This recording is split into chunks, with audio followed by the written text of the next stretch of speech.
Hello दोस्तों, कैसे हो आप लोग। आप देख रहे हैं कोसी की आस। और एक बार फिर से उपस्थित हुए हम लोग आरआरबी सामान्य ज्ञान के सवालों के साथ। यूथ कंपटीशन टाइम्स का जो हम लोग ये बुक को सॉल्व कर रहे हैं, इसके तहत हम लोग हिस्ट्री पहले स्टार्ट किए हैं। तो हिस्ट्री में हम लोगों ने एंशियंट हिस्ट्री और मीडिएवल पूरा कर लिया है। मॉडर्न हम लोग कर रहे हैं। तो मॉडर्न से रिलेटेड क्वेश्चंस अभी तक जितने कर लिए, उसके बाद के क्वेश्चन हम लोग आज करेंगे।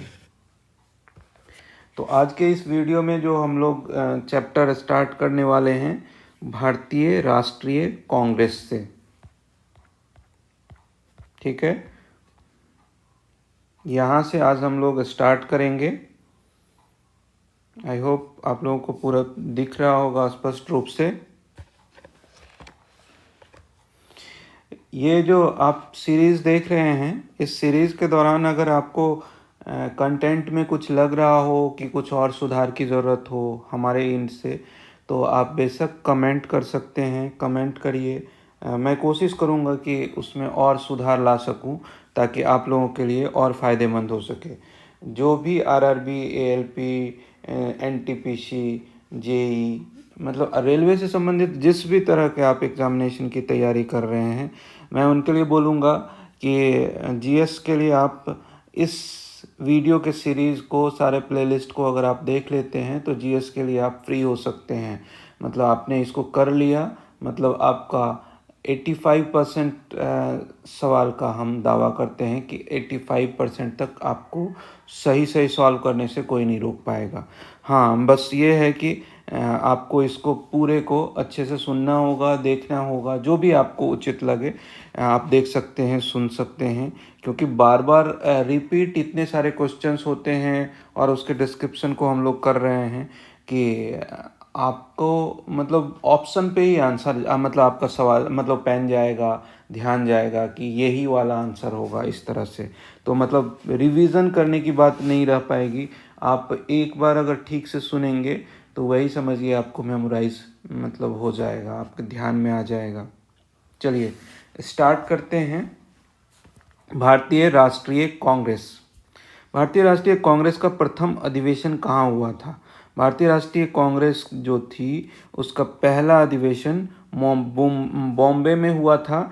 सबसे पहले हम इसको देख लेते हैं कि इसका स्थापना जो है 28 दिसंबर 1885 ईस्वी में हुई थी। याद रखना है, 28 दिसंबर 1885 ईस्वी को बम्बई के गोकुलदास तेजपाल संस्कृत कॉलेज में हुई थी। भारतीय राष्ट्रीय कांग्रेस की स्थापना कब हुई थी? 28 दिसंबर 1885 को बम्बई के गोकुलदास तेजपाल संस्कृत कॉलेज में हुई थी। इसके संस्थापक कौन थे? ए.ओ. ह्यूम थे। इसका प्रथम अधिवेशन 1885 ईस्वी में ही व्योमेश चंद्र बनर्जी की अध्यक्षता में हुई थी, बॉम्बे में, बम्बई में, जो भी कह लीजिए। तो अब देखिए 3-4 सवाल इससे बन गए कि भारतीय राष्ट्रीय कांग्रेस की स्थापना कब हुई? 28 दिसंबर 1885 को। इस कहाँ हुई? गोकुलदास तेजपाल संस्कृत महाविद्यालय में या कॉलेज में। और इसके संस्थापक कौन थे? ए.ओ. ह्यूम थे। पहला अधिवेशन कहाँ हुआ था? कब हुआ था? 1885 में। कहाँ हुआ था? बम्बई में। अध्यक्ष कौन थे? व्योमेश चंद्र बनर्जी। संस्थापक थे ए.ओ. ह्यूम और अध्यक्ष थे व्योमेश चंद्र बनर्जी। तो 3-4 सवाल इससे हो गए। भारत के राजनीतिक प्रयासों का लक्ष्य स्वराज था। दादा भाई नौरोजी ने इस लक्ष्य की घोषणा कब की थी? कलकत्ता अधिवेशन में। जब इसका ये भारतीय राष्ट्रीय कांग्रेस का अधिवेशन कलकत्ता में 1906 ईस्वी में हो रहा था, तो उस वक्त दादा भाई नौरोजी ने स्वराज का लक्ष्य दिया था। ठीक है, 26 से 29 दिसंबर 1906 ईस्वी में कोलकाता अधिवेशन के दौरान स्वराज शब्द का उन्होंने वो किया था। बम्बई अधिवेशन एक और हुआ था 1800, जैसे देखिए पहला अधिवेशन मुंबई में हुआ था 1885 ईस्वी में, और 1889 में 4 साल बाद में विलियम वेडरबर्न की अध्यक्षता में हुआ था। इस अधिवेशन में पहली बार महिलाओं ने भाग लिया। तो अब क्या होगा कि भारतीय राष्ट्रीय कांग्रेस के किस अधिवेशन में महिलाओं ने मतलब भाग लिया? तो 1889 में जो बम्बई में अधिवेशन हुआ था विलियम वेडरबर्न की अध्यक्षता में, उसमें पहली बार महिलाओं ने भाग लिया और इसी अधिवेशन में 21 वर्षीय मताधिकार का प्रस्ताव पारित किया गया। लाहौर अधिवेशन जो है 1929 ईस्वी में हुआ था जवाहरलाल नेहरू की अध्यक्षता में। इस अधिवेशन में पूर्ण स्वराज की मांग की गई थी। देखिए 1906 ईस्वी में जो था, 1906 ईस्वी में कलकत्ता में दादा भाई नौरोजी ने स्वराज शब्द का प्रयोग किया और लाहौर अधिवेशन में जवाहरलाल नेहरू के नेतृत्व में जो हुआ था 1929 ईस्वी में, उसमें पूर्ण स्वराज की बात कही गई। साथ ही 26 जनवरी को स्वतंत्रता दिवस मनाने का निर्णय भी लिया गया था लाहौर अधिवेशन में। कलकत्ता में एक और अधिवेशन हुआ था 1886 ईस्वी में, दादा भाई नौरोजी, मतलब दूसरा अधिवेशन कह सकते हैं आप। इस अधिवेशन में नेशनल कॉन्फ्रेंस का राष्ट्रीय कांग्रेस में विलय कर लिया गया था। ठीक है, दादा भाई नौरोजी के नेतृत्व में की अध्यक्षता में 1886 में जो कलकत्ता में अधिवेशन हुआ था, इसमें नेशनल कॉन्फ्रेंस का राष्ट्रीय कांग्रेस में विलय कर कांग्रेस स्टैंडिंग कमेटी का गठन किया गया था। डफरिन ने सम्मेलन में आए व्यक्तियों को की उद्यान भोज दी, गार्डन पार्टी दी। सुरेंद्र नाथ बनर्जी इसमें शामिल नहीं हुए थे। लाहौर कांग्रेस अधिवेशन का अध्यक्ष कौन था? ये जवाहरलाल नेहरू, अभी हम लोगों ने पढ़ा। भारतीय राष्ट्रीय कांग्रेस के पहले अधिवेशन की अध्यक्षता कौन किए थे? डब्ल्यू.सी. बनर्जी ने किए थे, गोकुलदास तेजपाल संस्कृत कॉलेज में 28 दिसंबर 1885 को। A O. Hume, Allan Octavian Hume के नेतृत्व में हुआ था।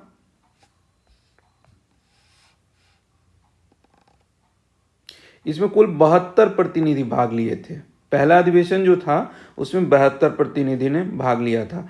भारतीय राष्ट्रीय कांग्रेस ने इनमें से किस अधिवेशन में पहली बार राष्ट्रगान गाया था? भारतीय राष्ट्रीय कांग्रेस ने 1911 ईस्वी कोलकाता में जो हुआ था अधिवेशन, उसमें पहली बार राष्ट्रगान गाया गया था। 1907 का सूरत अधिवेशन, जिसमें कांग्रेस दो भागों गरम दल और नरम दल में विभाजित हुआ। ठीक है, मतलब देखिए 2-3 चीज इसमें आ रहा है कि 1911 कोलकाता के अधिवेशन में भारतीय राष्ट्रीय कांग्रेस ने पहली बार राष्ट्रगान गाया। 1907 का सूरत अधिवेशन है जिसमें कांग्रेस दो भागों में बट गया, गरम दल और नरम दल। और 1916 के लखनऊ अधिवेशन, जिसकी अध्यक्षता अंबिका चरण मजूमदार ने की थी, में दोनों दल आपस में मिल गए। मतलब सात में अलग हुए थे, 11 में फिर राष्ट्रगान गाया गया और 16 में जो है लखनऊ अधिवेशन में फिर दोनों दल को अंबिका चरण मजूमदार ने साथ में लाया। निम्नलिखित में से किसे वर्ष 1938 और 1939 में भारतीय राष्ट्रीय कांग्रेस के अध्यक्ष के रूप में निर्वाचित किया गया? ये सुभाष चंद्र बोस को। 1938 में भारतीय राष्ट्रीय कांग्रेस का वार्षिक अधिवेशन हरिपुरा में हुआ। इस अधिवेशन में सुभाष चंद्र बोस को भारतीय राष्ट्रीय कांग्रेस का अध्यक्ष के रूप में निर्वाचित किया गया। यह भारतीय राष्ट्रीय कांग्रेस का 51वां अधिवेशन था। 1939 के भारतीय राष्ट्रीय कांग्रेस के त्रिपुरी अधिवेशन में सुभाष चंद्र बोस पीटाभी सीतारामैया को हराकर पुनः भारतीय राष्ट्रीय कांग्रेस के अध्यक्ष बने, लेकिन गांधी जी से विवाद की वजह से इन्होंने अध्यक्ष पद से इस्तीफा दे दिया और बाद में राजेंद्र प्रसाद को अध्यक्ष बनाया गया। तो देखिए क्या हुआ, 1938 में भारतीय राष्ट्रीय कांग्रेस का वार्षिक अधिवेशन हरिपुरा में हुआ और इस अधिवेशन को जो है वो सुभाष चंद्र बोस के अध्यक्षता में हुआ, 51वां अधिवेशन था। 1939 के जो भारतीय राष्ट्रीय कांग्रेस का त्रिपुरी अधिवेशन था, याद रखना है, त्रिपुरी अधिवेशन में क्या हुआ, सुभाष चंद्र बोस जो थे वो पीटाभी सीतारामैया को हराकर पुनः राष्ट्रीय अध्यक्ष का मतलब भारतीय राष्ट्रीय कांग्रेस के अध्यक्ष बने, लेकिन गांधी जी से उनका विवाद हो गया जिसकी वजह से उन्होंने पद से इस्तीफा दे दिया और बाद में डॉक्टर राजेंद्र प्रसाद को अध्यक्ष बनाया गया। भारतीय राष्ट्रीय कांग्रेस का पहला अधिवेशन 1885 ईस्वी में आयोजित किया गया। इसका आयोजन भारत के किस शहर में हुआ था? बम्बई में हुआ था। हम लोग पहले भी पढ़ चुके हैं, गोकुलदास तेजपाल संस्कृत महाविद्यालय में। भारतीय राष्ट्रीय कांग्रेस की पहली भारतीय महिला अध्यक्ष कौन थी? सरोजनी नायडू थी। सरोजनी नायडू भारतीय राष्ट्रीय कांग्रेस की प्रथम महिला अध्यक्ष थी। ये सन 1925 ईस्वी में बनी थी। यहाँ एक हम लोगों ने पहले देखा है कि 1889 में जो बम्बई अधिवेशन हुआ था उसमें पहली बार भारतीय राष्ट्रीय कांग्रेस में महिलाओं को एंट्री किया गया था और 21 वर्षीय मताधिकार की बात हुई थी। और भारतीय राष्ट्रीय कांग्रेस की पहली महिला अध्यक्ष जो है वो 1925 ईस्वी में सरोजनी नायडू के रूप में हमें मिला। इस अधिवेशन में हिंदी को राष्ट्रभाषा के रूप में इस्तेमाल किया गया था तथा कांग्रेस के प्रमुख नेता हजरत मोहनी ने पहली बार पूर्ण स्वराज की बात कही। ध्यातव्य है कि 1917 के कोलकाता अधिवेशन की अध्यक्षता एनी बेसेंट ने की थी। वह कांग्रेस की प्रथम महिला अध्यक्ष थी। देखिए यहाँ दो सवाल हो गया कि कांग्रेस की प्रथम महिला अध्यक्ष कौन थी, तो 1917 में एनी बेसेंट, लेकिन प्रथम भारतीय महिला अध्यक्ष तो सरोजनी नायडू 1925 ईस्वी में। कांग्रेस के किस अधिवेशन महात्मा गांधी ने अन्य नेताओं के खिलाफत के साथ साथ स्वराज के समर्थन में असहयोग आंदोलन चलाने के लिए राजी कर लिया? कलकत्ता अधिवेशन में 1920 में लाला लाजपत राय की अध्यक्षता में कलकत्ता में हुए कांग्रेस के विशेष अधिवेशन में कांग्रेस ने पहली बार भारत में विदेशी शासन के विरुद्ध सीधी कार्रवाई करने, विधान परिषदों का बहिष्कार करने के साथ साथ असहयोग आंदोलन 1920 प्रारंभ करने का निर्णय लिया। सुभाष चंद्र बोस 1939 में त्रिपुरी अधिवेशन में गांधी जी के किस उम्मीदवार को हराकर पुनः भारतीय राष्ट्रीय कांग्रेस के अध्यक्ष बने? पिटाभी सीतारामैया। कांग्रेस पार्टी ने 26 जनवरी 1930 को स्वतंत्रता दिवस के रूप के तौर पे मनाया था। लाहौर अधिवेशन में जवाहरलाल नेहरू की अध्यक्षता में ये प्रस्ताव पारित किया गया कि 26 जनवरी को हम लोग स्वतंत्रता दिवस मनाएंगे, स्वाधीनता दिवस मनाएंगे। राष्ट्रीय आंदोलन के दौरान पहला स्वतंत्रता दिवस किस तिथि को मनाया गया था? 30 में 26 जनवरी 1930। देखिए 1929 का जो लाहौर अधिवेशन था 31 दिसंबर को, उसमें प्रस्ताव पारित किया गया था। तो उसके बाद 26 जनवरी 1930 को भारतीय राष्ट्रीय कांग्रेस का पूर्ण स्वराज अर्थात ब्रिटिश राज से पूर्ण स्वतंत्रता की घोषणा कब की गई? 26 जनवरी 1930 को। दिसंबर 29 में लाहौर में आयोजित कांग्रेस का वार्षिक अधिवेशन इनमें से किस वजह से महत्वपूर्ण था? ये पूर्ण स्वराज के प्रति प्रतिबद्धता के कारण, पूर्ण स्वराज के प्रति प्रतिबद्धता के कारण भारतीय राष्ट्रीय कांग्रेस ने अपने किस वार्षिक अधिवेशन में पूर्ण स्वराज के प्रति प्रतिबद्धता की घोषणा की? यही लाहौर वाला अधिवेशन जो था 1929 में। लाल बाल पाल नाम से प्रसिद्ध स्वतंत्रता सेनानी क्रमशः कौन थे? लाला लाजपत राय, मतलब इसमें राज्य संबंध बोल रहा है, बाल गंगाधर तिलक और विपिन चंद्र पाल। तो देखिए क्या है कि ये डी नंबर आंसर होगा। लाला लाजपत राय जो है पंजाब से संबंधित थे, बाल गंगाधर तिलक महाराष्ट्र से और विपिन चंद्र पाल जो है वो बंगाल से। भारतीय राष्ट्रीय कांग्रेस के पहले यूरोपीय अध्यक्ष कौन थे? यूरोपीय अध्यक्ष जो थे आपको जॉर्ज यूल थे पहले यूरोपीय अध्यक्ष। भारतीय राष्ट्रीय कांग्रेस के पहले यूरोपीय अध्यक्ष कौन थे? भारतीय राष्ट्रीय कांग्रेस का गठन जो हुआ है वो 85 में हुआ, 28 दिसंबर को ए.ओ. ह्यूम ने किया था मुंबई में। इसके संस्थापक सदस्यों में मुख्य रूप से ए.ओ. ह्यूम, दादाभाई नौरोजी और दिनसा वाचा शामिल थे। इसका पहला अधिवेशन 1885 ईस्वी में हुआ था, जिसके प्रथम अध्यक्ष डब्ल्यू.सी. बनर्जी थे। पहले यूरोपीय अध्यक्ष कांग्रेस के चौथे इलाहाबाद 1888 ईस्वी में जॉर्ज यूल थे। 1907 में भारतीय राष्ट्रीय कांग्रेस के अध्यक्ष कौन बने? 1907 में रासबिहारी बोस बने थे। देखिए यहाँ 23वां सम्मेलन जो था अधिवेशन, रासबिहारी बोस 1907 ईस्वी में, दूसरा 86 में दादाभाई नौरोजी थे और पहला जो था व्योमेश चंद्र बनर्जी जो है मुंबई वाले अधिवेशन के। 1907 में लाला लाजपत राय को सूरत के अधिवेशन अध्यक्ष पद के लिए उनके सदस्यों द्वारा समर्थन किया गया, लेकिन वो अध्यक्ष नहीं बने और रासबिहारी बोस अध्यक्ष बने। भारतीय राष्ट्रीय कांग्रेस की स्थापना के समय भारत के वायसराय कौन थे? भारत के वायसराय मतलब 1885-84 के आसपास तो लॉर्ड डफरिन थे। भारतीय राष्ट्रीय कांग्रेस की स्थापना के समय भारत के वायसराय लॉर्ड डफरिन थे। लॉर्ड डफरिन ने कांग्रेस को सूक्ष्मदर्शी अल्पसंख्यक जनता का प्रतिनिधित्व करने वाली संस्था कहकर मजाक उड़ाया था। भारतीय राष्ट्रीय कांग्रेस ने कराची अधिवेशन का आयोजन 1931 ईस्वी में किया था। इसकी अध्यक्षता किसने की थी? इसकी अध्यक्षता कराची अधिवेशन का सरदार वल्लभ भाई पटेल ने किया था 1931 ईस्वी में। गांधी इरविन समझौते का समर्थन किया गया था। इसमें इस अधिवेशन की प्रमुख बिंदु कौन थी? तो मौलिक अधिकारों से संबंध प्रस्ताव को अपनाया गया, जिसमें जाति, धर्म, लिंग आदि के विभेद बिना सभी को कानून के समक्ष समानता का अधिकार, सार्वभौमिक वयस्क मताधिकार के आधार पर चुनाव का प्रस्ताव, कांग्रेस की पहली बार पूर्ण स्वराज को परिभाषित किया। कराची अधिवेशन में गांधी ने कहा था गांधी मर सकते हैं परंतु गांधीवाद हमेशा जिंदा रहेगा। महात्मा गांधी ने पहली और अंतिम बार भारतीय राष्ट्रीय कांग्रेस के वार्षिक अधिवेशन की अध्यक्षता कहाँ की थी? बेलगांव में की थी। 1924 ईस्वी में महात्मा गांधी ने बेलगांव कर्नाटक एकमात्र अधिवेशन था जिसमें महात्मा गांधी पहली और अंतिम बार भारतीय राष्ट्रीय कांग्रेस के वार्षिक अधिवेशन की अध्यक्षता किए थे। इस अधिवेशन में कांग्रेस और मुस्लिम लीग दोनों अलग हो गए, कांग्रेस और मुस्लिम लीग अलग हो गए थे। 1924 ईस्वी में बेलगांव में जो हुआ था उसकी पहली और अंतिम बार अध्यक्षता महात्मा गांधी ने किया था। 1937 में डैश में पहली बार किसी गांव में कांग्रेस अधिवेशन का आयोजन किया गया। 1937 में फैजपुर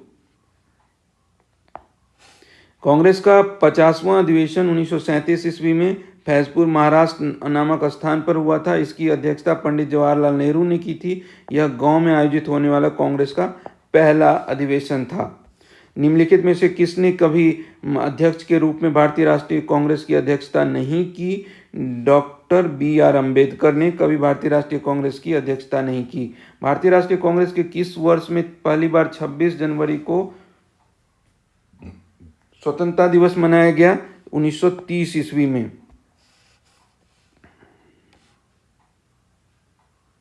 उस नेता का नाम बताइए जिसके विरोध के कारण 1928 में कांग्रेस और मुस्लिम लीग के बीच समझौते की सभी उम्मीदें समाप्त हो गई। MR जयकर। MR जयकर के विरोध के कारण 1928 में कांग्रेस और मुस्लिम लीग के बीच समझौते की सभी उम्मीदें समाप्त हो गई। इनमें से किस वर्ष भारतीय राष्ट्रीय कांग्रेस के लाहौर सत्र में पूर्ण स्वराज की भारतीय राष्ट्रीय कांग्रेस के लक्ष्य के रूप में स्वीकार किया गया? 1929 ईस्वी में। 31 दिसंबर 1929 ईस्वी को सविनय अवज्ञा आंदोलन जो है मार्च 1930 प्रारंभ करने के अनुसार हुआ। निम्नलिखित में से कौन भारतीय राष्ट्रीय कांग्रेस के चरमपंथी नेता नहीं थे? सुरेंद्रनाथ बनर्जी।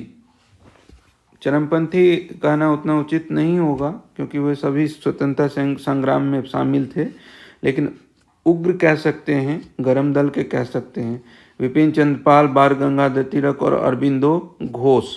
भारतीय राष्ट्रीय कांग्रेस का पहला अधिवेशन कब आयोजित किया गया था? पहला अधिवेशन दिसंबर 85 में आयोजित किया गया था बम्बई में। 1931 में निम्नलिखित में से कौन इंडियन नेशनल कांग्रेस के अध्यक्ष बने थे? वल्लभ भाई पटेल। 46वां अधिवेशन था, कराची में आयोजित किया गया था। मौलिक अधिकार की मांग की गई थी इस अधिवेशन में। भारतीय राष्ट्रीय कांग्रेस के पहले महासचिव कौन थे? A.O. ह्यूम थे जिन्होंने इसका गठन किया था।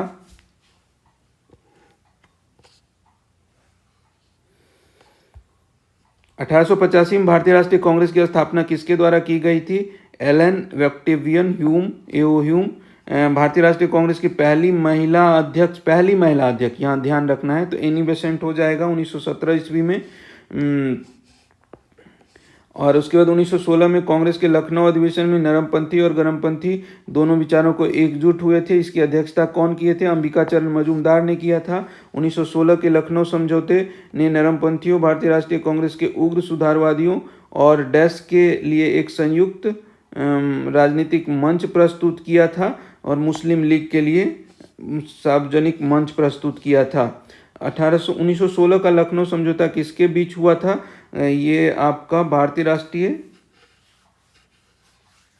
और उसमें ये नरमपंथी वाला भी हुआ था। नरमपंथी और गरमपंथी का जो साथ में अलग हुए थे उनको भी एक साथ लाया गया था।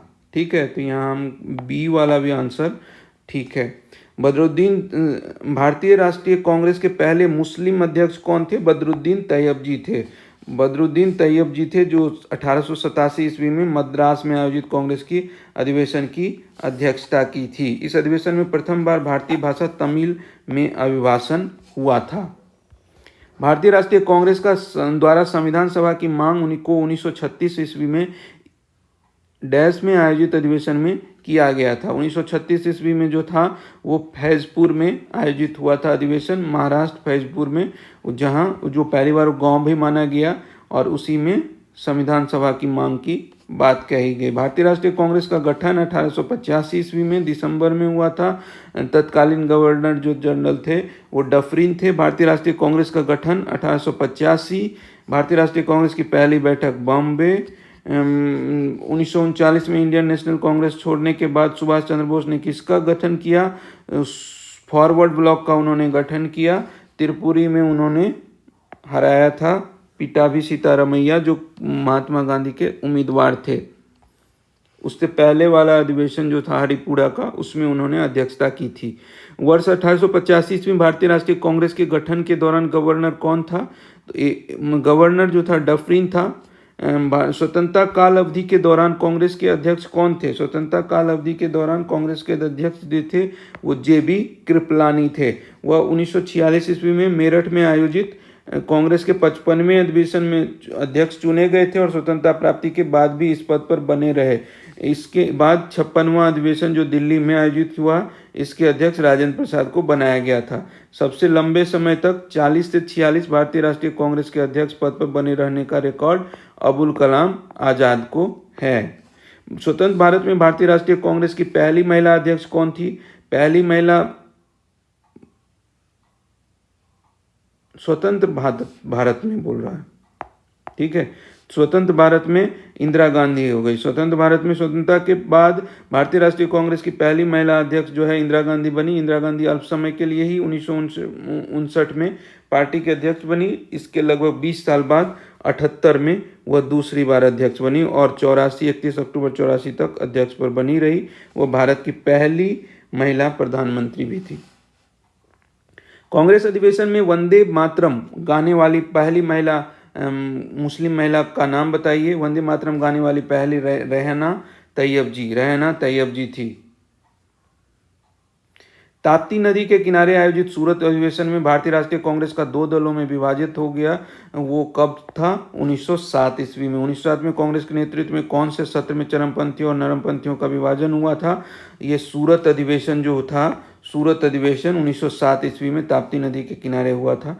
भारतीय राष्ट्रीय कांग्रेस के प्रथम मुस्लिम अध्यक्ष कौन थे? वह बदरुद्दीन तैयब जी थे। बदरुद्दीन तैयब जी, देखिए यहाँ बोला गया है कि प्रथम अध्यक्ष व्योमेश चंद्र बनर्जी। प्रथम पारसी अध्यक्ष कौन थे? दादा भाई नौरोजी 86 में बने थे। और मुस्लिम अध्यक्ष कौन थे? 87 में बने थे, बदरुद्दीन तैयब जी। और ये देखिए लगातार हुआ है। प्रथम अंग्रेज अध्यक्ष कौन थे? George Yule. बम्बई, कलकत्ता, मद्रास और इलाहाबाद। 85 में पहला अध्यक्ष व्योमेश चंद्र बनर्जी मुंबई में। 86 में दूसरा कलकत्ता पारसी अध्यक्ष बने थे दादा भाई नौरोजी। तीसरा 87 मद्रास बदरुद्दीन तैयब जी मुस्लिम अध्यक्ष। और 88 में इलाहाबाद में हुआ था जॉर्ज यूल जो है प्रथम अंग्रेज अध्यक्ष। भारतीय राष्ट्रीय कांग्रेस के प्रथम अध्यक्ष का नाम क्या था? व्योमेश चंद्र बनर्जी। किसकी अध्यक्षता में भारतीय राष्ट्रीय कांग्रेस के 19 दिसंबर 1929 को लाहौर अधिवेशन में पूर्ण स्वराज को अपना अंतिम लक्ष्य घोषित किया गया? जवाहरलाल नेहरू। 15 अगस्त 1947 को भारतीय राष्ट्रीय कांग्रेस के अध्यक्ष कौन थे? JB कृपलानी। अब देखिए बंगाल विभाजन एवं स्वदेशी आंदोलन से संबंधित सवालों को हम लोग देख लेते हैं। किस वर्ष में भारत के तत्कालीन वायसराय लॉर्ड कर्जन ने बंगाल के विभाजन की घोषणा की? तो बंगाल के विभाजन की घोषणा जो है लॉर्ड कर्जन ने 1905 ईस्वी में किया था। इसके विरोध में बंगाल में बंग भंग विरोधी आंदोलन शुरू हो गया। 7 अगस्त 1905 को कलकत्ता के टाउन हॉल में स्वदेशी आंदोलन की घोषणा की गई। बंगाल विभाजन 16 अक्टूबर 1905 से प्रभावी हो गया। इस दिन पूरे बंगाल में शोक दिवस मनाया गया। लॉर्ड कर्जन के नेतृत्व में 1905 ईस्वी में बंगाल में विभाजन की घोषणा की गई थी। इसी के खिलाफ बंग भंग आंदोलन, स्वदेशी आंदोलन प्रारंभ हो गया, लेकिन 16 अक्टूबर 1905 को ये प्रभावी हो गया और इस दिन पूरे बंगाल में शोक मनाया गया। बंगाल का विभाजन किस वर्ष हुआ? 1905 ईस्वी में। भारतीय राष्ट्रीय आंदोलन के दौरान निम्नलिखित में से किसने भारत माता का प्रसिद्ध तस्वीर बनाया था? अवनींद्रनाथ टैगोर ने भारत माता का प्रसिद्ध तस्वीर बनाया था। वाराणसी स्थित भारत माता मंदिर का उद्घाटन जो है 1936 ईस्वी में महात्मा गांधी ने किया था। दुर्गा महिषासुर मर्दिनी नामक प्रसिद्ध चित्र तैयब मेहता के रचना है। अवनींद्रनाथ टैगोर ने पहली बार तस्वीर बनाया था भारत माता का। स्वदेशी आंदोलन की औपचारिक घोषणा कब की गई थी? 7 अगस्त 1905 ईस्वी में। जुलाई 1905 में बंगाल के विभाजन का आदेश किसने दिया था? लॉर्ड कर्जन ने। बाल गंगाधर तिलक ने सर रतन जी टाटा के साथ मिलकर साल 1905 में स्वदेशी आंदोलन का दुकान खोली थी। उस दुकान का नाम क्या था? उस दुकान का नाम बॉम्बे स्वदेशी सहकारी दुकान कंपनी लिमिटेड। इनमें से कौन सा आंदोलन लाल बाल पाल द्वारा शुरू किया गया था? लाल बाल पाल द्वारा स्वदेशी आंदोलन शुरू किया गया था 1905 ईस्वी में 17 अगस्त। स्वतंत्रता पूर्व भारत में किस आंदोलन ने कपास उत्पादन को प्रोत्साहित किया? स्वदेशी आंदोलन का महत्वपूर्ण योगदान रहा। इस आंदोलन का उद्देश्य ब्रिटेन के माल का बहिष्कार करना तथा भारत में बने माल का अधिकाधिक प्रयोग करके साम्राज्यवादी ब्रिटेन को आर्थिक हानि पहुंचाना था और भारत के लोगों के लिए रोजगार स्थापित करना था। ठीक है, तो इस तरह से सबसे पहला वैसा आंदोलन जो था वो स्वदेशी आंदोलन था जो कपास के आंदोलन को प्रोत्साहित किया। किस स्थान को nursery of the Bengal army कहा जाता है? Nursery of the Bengal army Awadh को कहा जाता है। बड़ी संख्या में सिपाहियों की भर्ती अवध और पूर्वी उत्तर प्रदेश के गांव से की जाती थी, इसलिए अवध प्रांत को यह संज्ञा दी गई थी, nursery of the Bengal army. Bengal में स्वदेशी आंदोलन के दौरान बनाए गए तिरंगे झंडे में कौन कौन से रंग थे? तिरंगे झंडे में लाल, हरा और पीला रंग था। लाल, हरा और पीला रंग था। निम्नलिखित में से किसने स्वदेशी आंदोलन के माध्यम से औपनिवेशिक शासन के लिए एक उदारवादी, क्रमिक और प्रेरक दृष्टिकोण का वकालत किया था? गोपाल कृष्ण गोखले ने। स्वदेशी आंदोलन की शुरुआत भारत में डैश के दौरान हुई थी? बंग भंग विरोधी आंदोलन के दौरान शुरू हुई थी 7 अगस्त 1905 को कलकत्ता के टाउन हॉल में। भारत में स्वदेशी आंदोलन की शुरुआत किस दौरान हुई थी? बंग भंग आंदोलन के दौरान। स्वदेशी आंदोलन कब हुआ? 1905 ईस्वी में। लॉर्ड कर्जन द्वारा बंगाल विभाजन के निर्णय का वास्तविक कारण किसे माना जाता है? वास्तविक कारण अंग्रेजों की फूट डालो और राज करो की नीति। वास्तविक कारण अंग्रेजों की फूट डालो और राज करो की नीति। भारतीय राष्ट्रीय आंदोलन के दौरान निम्न में से किसे मशीनों और प्रौद्योगिकी का महिमा मंडन नहीं करने का कारण मानव समाज का प्रतीक माना गया? महिमा मंडन नहीं करने का कारण मानव समाज का प्रतीक माना गया। बी, चरखा को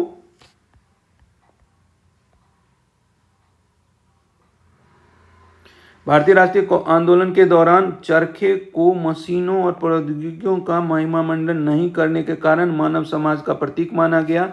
गांधी जी ने चरखे को आज़ादी की लड़ाई में आर्थिक स्वावलंबन का प्रतीक बनाया।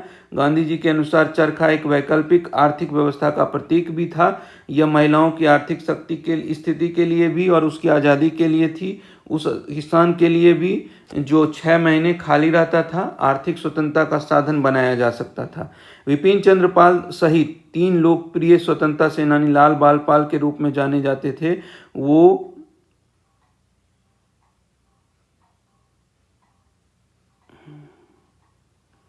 विपिन चंद्र पाल, बाल गंगाधर तिलक और लाला लाजपत राय। अच्छा ठीक है, यहाँ बी आंसर हो जाएगा। यहाँ विपिन चंद्र पाल, बाल, पाल और लाल। ठीक है, अब मुस्लिम लीग के बारे में देख लेते हैं। मुस्लिम लीग ने स्वतंत्र निम्नलिखित में से किस वर्ष में मुस्लिम बहुल क्षेत्रों के लिए स्वायत्तता के साधन की मांग करते हुए एक प्रस्ताव पारित किया है? 1940 ईस्वी में एक प्रस्ताव पारित किया था लाहौर अधिवेशन में, मुस्लिम बहुल क्षेत्रों के लिए स्वायत्तता के साधन की मांग करते हुए। सीधी कार्रवाई दिवस, डायरेक्ट एक्शन डे की घोषणा कब हुई थी? डायरेक्ट एक्शन डे की घोषणा किसने की थी? मोहम्मद अली जिन्ना। सीधी कार्रवाई दिवस डायरेक्ट एक्शन डे 16 अगस्त 1946 को पाकिस्तान की मांग करते हुए मोहम्मद अली जिन्ना ने की थी। मुस्लिम लीग द्वारा प्रत्यक्ष कार्रवाई दिवस के माध्यम से पाकिस्तान को प्राप्त करना था, जिसका लक्ष्य मोहम्मद अली जिन्ना ने घोषणा की या तो विभाजित भारत या नष्ट भारत होगा, विभाजित या नष्ट भारत होगा। निम्न में से किसने 16 अगस्त 1946 को प्रत्यक्ष कार्यवाही दिवस डायरेक्ट एक्शन डे के रूप में मनाया था? मुस्लिम लीग ने। अखिल भारतीय मुस्लिम लीग ने लाहौर प्रस्ताव को वर्ष डैश में अंगीकृत किया था, 1940 में अंगीकृत किया था। पाकिस्तान की मांग वर्ष डैश में मुस्लिम लीग ने की थी, 1940 ईस्वी में। पाकिस्तान नाम किस वर्ष गढ़ा गया? पाकिस्तान नाम जो है 1933 ईस्वी में मुस्लिम मांग किया गया है। फाइनली जो है 1940 ईस्वी में लाहौर अधिवेशन में मुस्लिम लीग के लाहौर अधिवेशन में मुस्लिमों के लिए एक पृथक राज्य के रूप में पाकिस्तान शब्द को सर्वप्रथम कैम्ब्रिज विश्वविद्यालय के छात्र चौधरी रहमत अली ने 1933 में गढ़ा। नाउ आर नेबर शीर्षक वाले अपने पंपलेट में रहमत अली ने पाकिस्तान शब्द अखंड भारत के कुछ प्रांतों को तोड़कर निर्मित किया था। मुसलमानों के लिए सर्वप्रथम पृथक राष्ट्र का विचार अभिव्यक्ति व प्रस्ताव 1930 में मुस्लिम लीग के इलाहाबाद अधिवेशन में मोहम्मद इकबाल ने रखा था। तो देखिए 1930 ईस्वी में मुस्लिम लीग के इलाहाबाद अधिवेशन में मोहम्मद इकबाल ने पहली बार इस तरह का सोच रखा था, विचार रखा था। और 1933 ईस्वी में रहमत अली जो था, चौधरी रहमत अली, उन्होंने पाकिस्तान नाम का एक पाकिस्तान शब्द का उल्लेख किया था नो आर नेवर शीर्षक वाले अपने पंपलेट के माध्यम से। मुस्लिम लीग की स्थापना किस शहर में हुई थी? मुस्लिम लीग की स्थापना ढाका में हुई थी, नवाब शमीउल्लाह के नेतृत्व में। 30 दिसंबर 1906 को ढाका बांग्लादेश में हुई थी। मुसलमानों के लिए पृथक निर्वाचक मंडल की मांग की गई थी। अमृतसर अधिवेशन जो तीसरा हुआ था उनका, और 1909 में पार्लियामेंटो सुधारों द्वारा स्वीकृति प्रदान की गई थी। मुस्लिम लीग की स्थापना कब हुई थी? मुस्लिम लीग की स्थापना जो है 1906 ईस्वी में ढाका में हुई थी। सलीमुल्लाह इसके संस्थापक माने जाते हैं, जबकि आगा खां मुस्लिम लीग के प्रथम अध्यक्ष थे। उस पंजाबी मुसलमान का नाम बताइए जो कैम्ब्रिज का छात्र था और जिसने 1933 में पाकिस्तान नामक शब्द गढ़ा। चौधरी रहमत अली डी कैम्ब्रिज में पढ़ रहा था। मुस्लिम लीग के 1943 के कराची अधिवेशन में कौन सा नारा दिया गया था? बांटो और छोड़ो, बांटो और छोड़ो। मुस्लिम लीग के द्वारा 43 में जो है वो क्या मांग की नारा दिया गया था? बांटो और छोड़ो, कराची अधिवेशन में। मोहम्मद अली जिन्ना मुस्लिम लीग के प्रमुख नेता थे। 1943 को मुस्लिम लीग द्वारा पाकिस्तान दिवस मनाया गया था, 23 मार्च। दिल्ली दरबार के बारे में आप देखते हैं। कहता है दिल्ली दरबार में डैश में किंग जॉर्ज पंचम का राज्यारोहण हुआ था और इसी दरबार में किंग ने घोषणा की थी कि भारत की राजधानी को कलकत्ता से दिल्ली स्थानांतरित किया जाएगा। 1911 ईस्वी में जॉर्ज पंचम जो थे 1911 ईस्वी में आए थे, उनका राज्यारोहण हुआ था और इसी में दरबार में किंग ने घोषणा की थी भारत की राजधानी को कलकत्ता से दिल्ली स्थानांतरित किया जाएगा। 1911 में दिल्ली में किंग जॉर्ज पंचम के राज्याभिषेक का जश्न मनाने के लिए एक दरबार का आयोजन किया गया था दिल्ली में। यहीं पर भारत की राजधानी को कोलकाता से दिल्ली स्थानांतरित करने का निर्णय की घोषणा भी की गई थी। इनमें से कौन सा ब्रिटिश भारत 1773 से 1911 की राजधानी थी? ब्रिटिश भारत की कलकत्ता थी। दिल्ली दरबार 1911 के दौरान दिल्ली का आधारशिला इसमें से किसने रखी? जॉर्ज पंचम ने। नई दिल्ली को देश की राजधानी कब बनाया गया? 1911 में। भारत की राजधानी को किस शहर से दिल्ली लाया गया? कलकत्ता से। किंग जॉर्ज पंचम और क्वीन मैरी की यात्रा की याद में सन 1911 में भारत का कौन सा लोकप्रिय पर्यटन स्थल बनाया गया था? गेटवे ऑफ इंडिया बनाया गया था। वो गेटवे ऑफ इंडिया स्वागत हेतु मुंबई के समुद्र तट पर एक भव्य प्रवेश द्वार बनाया गया था जिसे गेटवे ऑफ इंडिया कहा जाता है। यह एक प्रसिद्ध लोकप्रिय पर्यटन स्थल बन चुका है। गेटवे ऑफ इंडिया कहाँ है? मुंबई में। किस वर्ष तत्कालीन शहंशाह जॉर्ज पंचम ने दिल्ली को आधिकारिक रूप से ब्रिटिश भारत की राजधानी घोषित की? 1911 ईस्वी में। अब होम रूल आंदोलन से संबंधित देखते हैं क्वेश्चन। निम्न में से कौन मुख्य रूप से मद्रास के होम रूल लीग की स्थापना के संबंधित थे? एनी बेसेंट ने होम रूल लीग की स्थापना की थी। 1516 में 2 होम रूल लीगों की स्थापना हुई। पुणे होम रूल लीग की स्थापना बाल Gangadhar Tilak, Pune home rule league जो था वो बाल गंगाधर तिलक ने उसकी, और मद्रास होम रूल लीग की स्थापना जो है एनी बेसेंट ने की थी। उल्लेखनीय है कि तिलक ने के होम रूल लीग का स्वरूप क्षेत्रीय और एनी बेसेंट के लीग का स्वरूप अखिल भारतीय था। एनी बेसेंट का जो होम रूल लीग था वो अखिल भारतीय था, जबकि तिलक का होम रूल लीग जो था वो क्षेत्रीय था। भारत में स्वशासन प्राप्त करने के उद्देश्य से सितंबर 1916 में मद्रास में भारतीय राष्ट्रवादी बाल गंगाधर तिलक और भारतीय स्वतंत्रता सेनानी डैश द्वारा होम रूल लीग की स्थापना की गई थी। एनी बेसेंट के द्वारा की गई थी। होम रूल लीग आंदोलन के संस्थापक कौन थे? एनी बेसेंट,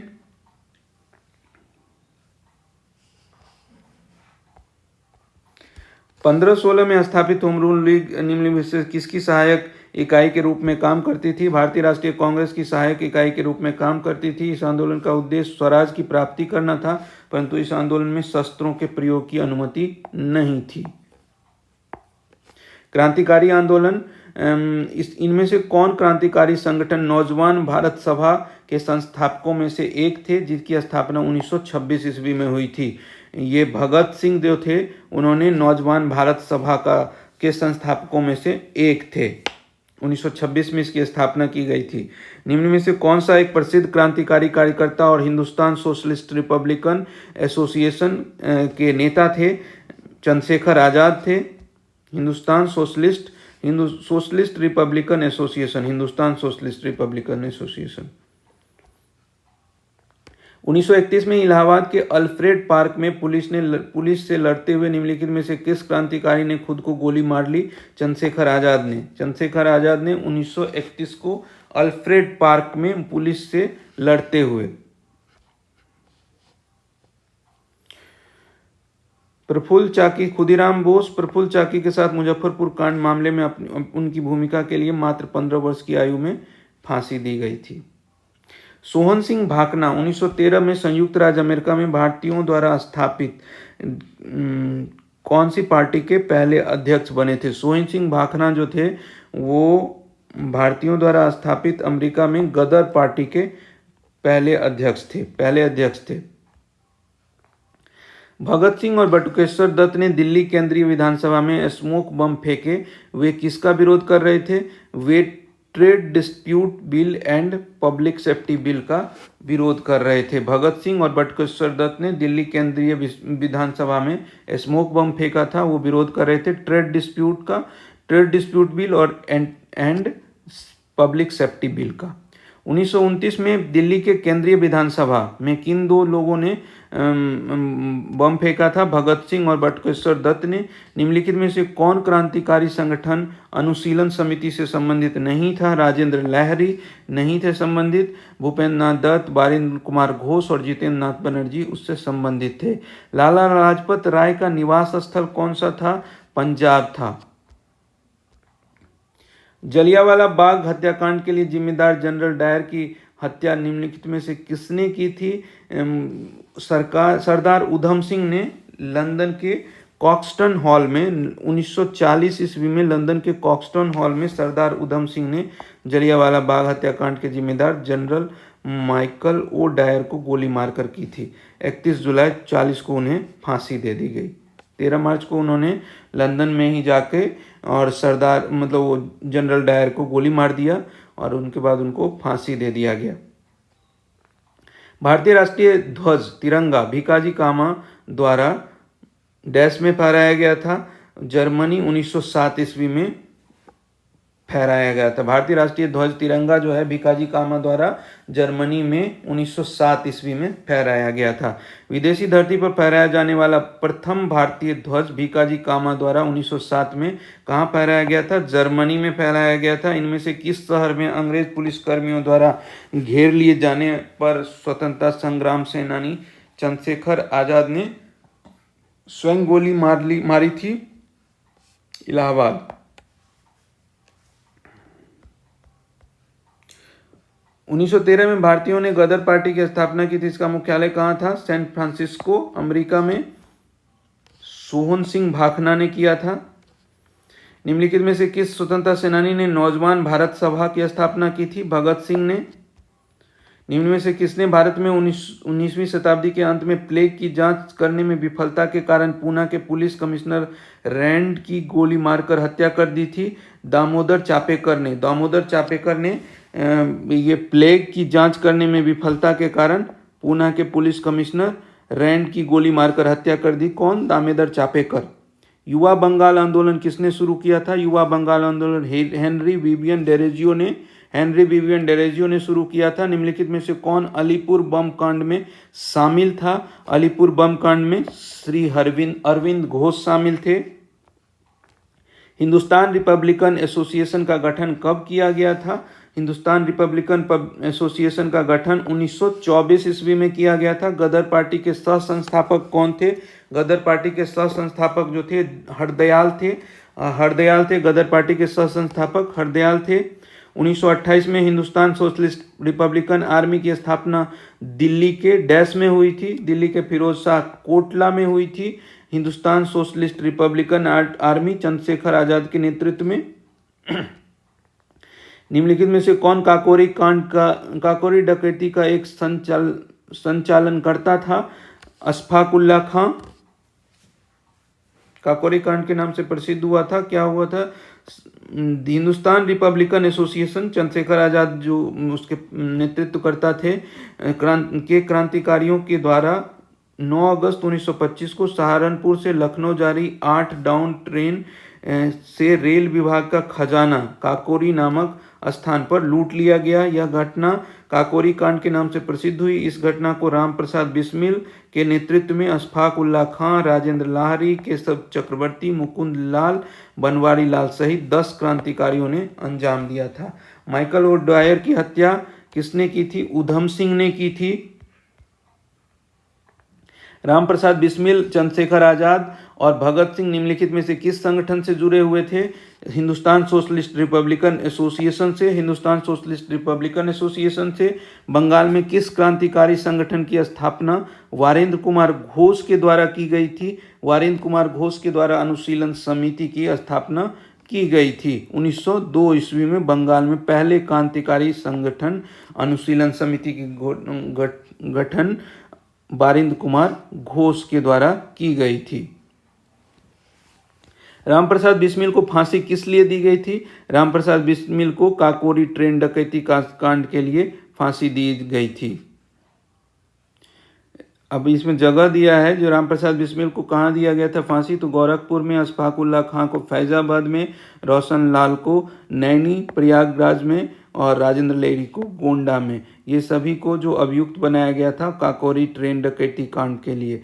निम्नलिखित में से कौन स्वतंत्रता सेनानी का संबंध काकोरी रेलगाड़ी डकैती कांड से नहीं है? भगत सिंह का नहीं था। 1920 के दशक में झांसी में सतार नदी के पास किस प्रसिद्ध क्रांतिकारी ने पंडित हरिशंकर ब्रह्मचारी उपनाम का इस्तेमाल करते हुए शिविर स्थापित किया था? चंद्रशेखर आजाद ने। पंडित हरिशंकर ब्रह्मचारी उपनाम का इस्तेमाल किया था चंद्रशेखर आजाद ने 1920 के दशक में। निम्न में से कौन हिंदुस्तान सोशलिस्ट रिपब्लिकन एसोसिएशन का सदस्य नहीं था? नाना साहब। नाना साहब जो थे हिंदुस्तान सोशलिस्ट रिपब्लिकन एसोसिएशन के अध्यक्ष सदस्य नहीं थे। हिंदुस्तान सोशलिस्ट रिपब्लिकन एसोसिएशन की स्थापना किसके द्वारा की गई थी? भगत सिंह के द्वारा की गई थी।